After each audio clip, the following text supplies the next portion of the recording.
سلام. امروز اومدیم یکی دیگه از داستانای پیانوی گم شده رو بخونیم. سلام بچه‌ها. سلام. با این همه سر و صدا چه کنیم؟ یعنی میتونم کمی تبر بزنم؟ همون بهتره که اصلا نپرسم. پدر معتقده کسی که پرسش‌های احمقانه می‌کنه باید منتظر پاسخ‌های احمقانه هم باشه. کاترین چوب‌هایش رو برداشت و شروع کرد به کوبیدن روی صفحه‌های مختلف تبر. بوم بوم بوم بوم بوم بوم بوم بوم. در اتاق باز شد و پدر که داشت صورت میشی کوچولو رو از کوره سیب زمینی پاک می‌کرد با عصبانیت داد زد: دیوونه شدی؟ تو که میدونی اگر قبل از ساعت 3 تمرین کنی همسایه‌ها اعتراض میکنن. زنگ خانه به صدا درآمد. پدر با عصبانیت گفت: راحت شدی؟ این حتما همین همسایه بغلیه. و میشی کوچولو رو گذاشت وسط اتاق و رفت در رو باز کرد. چند لحظه بعد صداش به گوش رسید: چقدر از دیدنتون خوشحالم خانم سابق. این خانم سابق قرقر کنان گفت: این تعارف‌ها رو لطفاً بذارید کنار. شما خوب میدونید چرا من اینجام. دختر شما منو از خواب بعد از اون که این همه برای زیبایی مهمه محروم کرده. پدر گفت: واقعا متاسفم. کاترین خیلی جلوی خودش گرفته بود که نزنه زیر خنده، چون خانم همسایه به زیبایی یک کاکتوس بود. البته اگر تویی به کاکتوس نباشه. پدر در ادامه گفت: دیگه تکرار نمیشه. از امروز دخترم تمرین موسیقی و خانم سابق شروع کرد به بد و بیرا گفتن. اسم این موسیقیه؟ واقعا که مرغ پختن به خنده در میاد. این ساز سوهان اعصابه. با این همه سر و صدا. کاترین که گوش ایستاده بود لباشو به هم میفشرد. این خانوم به ساز اون میگه سوهان اعصاب. تازه تموم اینها کم بود که میشی کوچولو که حوصله‌اش سر رفته بود با کنجکاوی خودش کشید طرف تب و با خوشحالی تمام شروع به کوبیدن روی ساز کرد. بوم بوم بوم. میشی کوچولو داداششه. خدای من. کاترین دوید سمت برادرش و چوب‌ها رو از دستش گرفت. حالا میشی شروع به داد و بیداد کرد. پدر دوید توی اتاق و اونو از زمین برداشت و پستونکش رو چپون تو دهنش. رفت. منظور کاترین این خانم سابق همسایه‌اش بود. پدر ناله کنان گفت: خوشبختانه بله، اما بعد چی نمیدونم.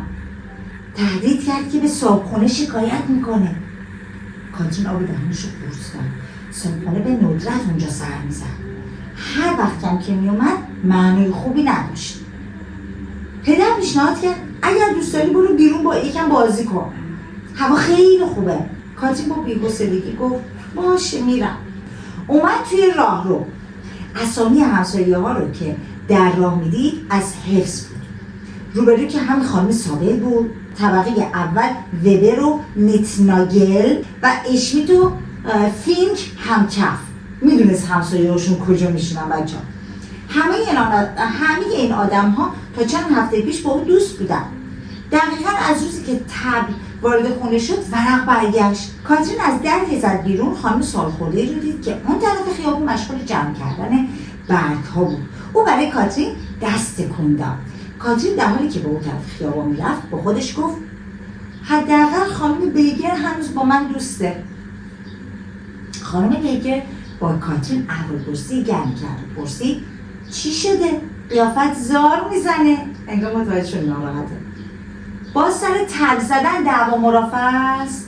کاترین زیر لب گفت: با این خانم سابق. خانم برگی که با انرژی مشغول جارو زدن بود گفت: حالا برای اینکه حال جا بیاد برو یه تیکه کیک از آشپزخونه من بردار. کاترین دوید طرف خونه خانم برگر رو داد زد: متشکرم. خونه خانم برگر مثل همیشه برای کاترین عجیب بود. مثل خونه عروسکی. اتاق پذیرایی کوچیک، اتاق خواب و یک آشپزخانه تنگ. همین. کاترین یه تیکه بزرگ کیک برداشت و برگشت. خانم برگر پرسید: خوشمزه است؟ کاترین در حال جویدن سرش تکون داد. خانم برگر تکیه داد به جاروش و گفت: ببین این تبل تو خیلی بزرگه. کاترین همچنین که میجوید سرش تکون داد. خانم برگر آهی کشید. من هم حدس میزدم. میدونی داشتم به این فکر میکردم که تو خونه من تمرین کنیم. اونجا کسی نیست که از سر صدای تو ناراحت بشه. برای من هم هیچ مزاحمتی نیست. اما متاسفانه خونم برای این کار خیلی کوچیکه. کاتی که دهنش پر از کیک بود گفت بیف شد. منظورش حیف شد. بخواست بگه حیف شد، تو دهنش پر از بیف شد. چقدر خوب میشد اگه دیگه با این خانم سابل درگیری نداشته باشم. کاترین آخرین تیکه کیک رو گذاشت تو دهنش و در جمع کردن و حمل برگ‌های خشک به خانم برگر کمک کرد. وقتی که از جلوی گاراژی که درش باز بود میگذشتن، چشم کاترین به ماشین درب و داغون خانم برگر افتاد که معلوم بود تصادفات کوچک ولی بسیاری رو از سر گذرونده بود. کاترین پرسید چرا ماشینتون رو تعمیر نمی‌کنین؟ خانم برگر با تأسف پاسخ داد دیگه ارزشش نداره. این اواخر بیشتر از همه به در و دیوار میکوبم، مخصوصا سر پارک کردن جلوی سوپرمارکت. دیگه مثل گذشته رانندگی نمیکنم. راستش علاقه‌ای هم به این کار ندارم. کاترین پرسید پس چرا بازم به این کار ادامه میدین؟ خانم برگر شونه‌هایش رو بالا انداخت. این همه وسایل سنگین، کارتون‌های آب و این خرت و پرتا رو چجوری حمل کنم؟ کاترین هم پاسخی برای این سوال نداشت. دوتایی آخرین بخش برگ‌های خشک رو ریختن توی سطلای زباله بازیافتی. کاترین پرسید ساعت 3 شده؟ از ساعت 3 به بعد من اجازه دارن تبل بزنم.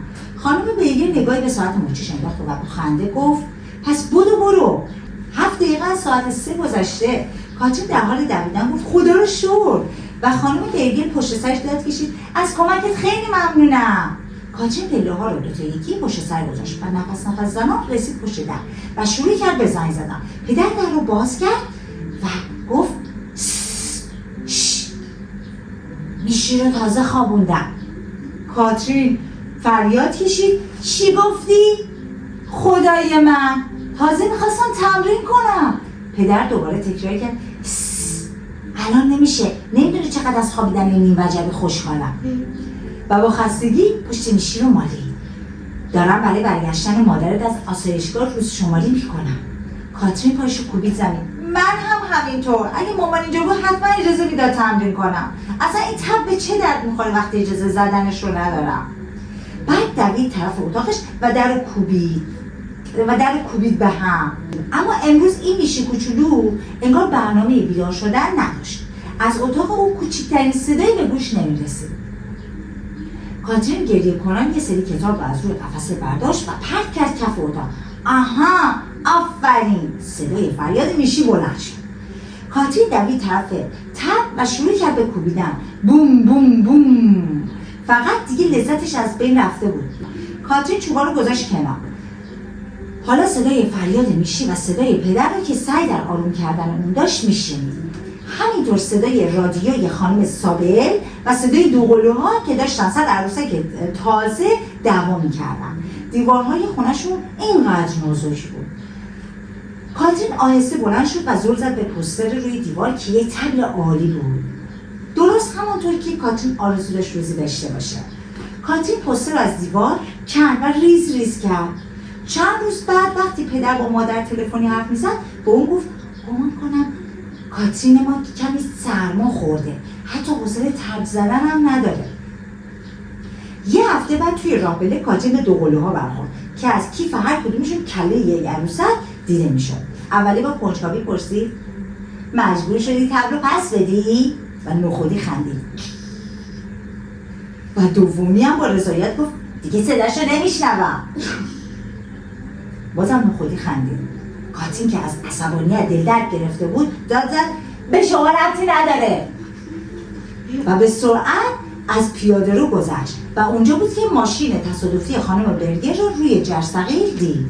خانم برگر کنار ماشین ایستاده بود و با 2 مأمور پلیس حرف میزد. خوشبختانه به نظر میرسید که اتفاق بدی نیفتاده. فقط روی پیشانی خانم برگر چسب زخمی دیده میشد. کاترین سر جایش خشک شده بود که بدبختانه دوقلوها سر رسیدن. اولی جیک جیک کنان گفت مگه خبر نداشتی؟ و دومی ادامه داد دیروز خانم برگر تقریبا سگ خانواده اشمیت رو زیر گرفت، با ماشینش لگد کرد روی سگ بیچاره. کاترین خیلی دلش میخواست بیشتر در این مورد بدونه ولی نه از زبان دوقلوهای خبرچی. کاترین در حال دویدن فکر کرد مسئله مهمی نباید پیش اومده باشه. در مدرسه ماجرای تصادف خانم برگر رو کاملا فراموش کرد. ولی بعد از ظهر که از مدرسه برگشت، از دیدن خانم برگر که در آشپزخونه‌شون کنار پدر و میشی نشسته بود خیلی متعجب شد. میشی کوچولو با جدیت تمام با چسب زخم خانم برگر برمی‌رفت و چهره پدر از شادی می‌درخشید. پدر به خانم برگر گفت موافقید به کاترین بگین؟ خانم برگر با لبخند گفت حتما و گفت ماشین من رو که امروز صبح خودت دیدی. این پلیس عقیده داره که کاری با اون نمیتونم بکنم، باید انداختش دور. ماشین نو هم که نمیخوام بخرم. اینجا خانم برگر حرفش رو قطع کرد چون میشی انگشتش رو کرده بود توی چسب زخم و معلوم بود دنبال چی میگشت. دل کاترین قلیقلی میرفت. بالاخره خانم برگر ادامه داد به همین دلیل گاراژ من از امروز خالیه. جای خالی برای تبل تو. کاترین که زبونش بند اومده بود بریده گفت یعنی من اجازه دارم پیش شما؟ خانم برگر با لبخند گفت اگه خودت بخوای. کاترین دنبال کلمات مناسبی میگشت. عالیه، چه باحال، چه صفایی بکنیم. پدر حرف اون رو قطع کرد. کاترین چه طرز حرف زدنه؟ البته به نظر خانم برگر هیچ ایرادی در حرف زدن کاترین نبود و چون انقدر سازش رو دوست داشت دلش می‌خواست تمرین کنه از این پیشنهاد خانم برگر خیلی خوشحال شد. تعمیرگاه همین الان کسی رو میفرستی که ماشین رو ببرن. شما میتونید همین بعد از ظهر تبل رو بیارید. و حالا من باید زحمت رو کم کنم. خواست بره خونش. پدر خانم برگر رو تا دم در همراهی کرد. کاترین صدایشان را از آشپزخانه میشنید. من که نمیدونم چطور از شما تشکر کنم. خانم برگر جواب داد به تشکر احتیاجی نیست. من هم از اینکه کاترین مشکلی با همسایه ها دیگه نداره خیلی خوشحال میشم. پدر که صورتش همچنان میدرخشید برگشت به آشپزخانه. چه خانم مهربونی. اینجوری کاترین ادامه داد همینطوره. من میدونم چطور از اون تشکر کنم.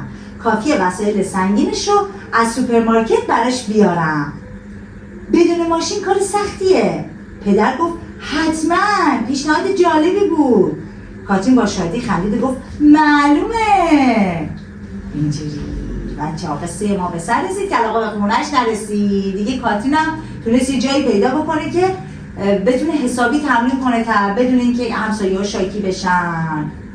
حالا ببینیم چی کرد. دوباره خب تبلو بدن. ساعت قبل از 3 کاترین مجبور بود اینجوری تمرین کنه.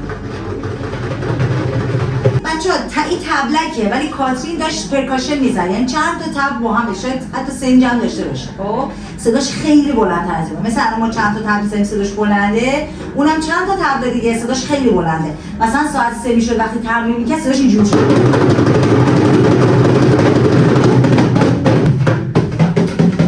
آره واسه همه همسایه‌هاشون شاکی میشدم دیگه، مجبور بود یا تمرین نکنه دیگه خسته شده بود. ولی خیلی خوشحالم که خانم برگر بشم چی پیشنهاد دادم.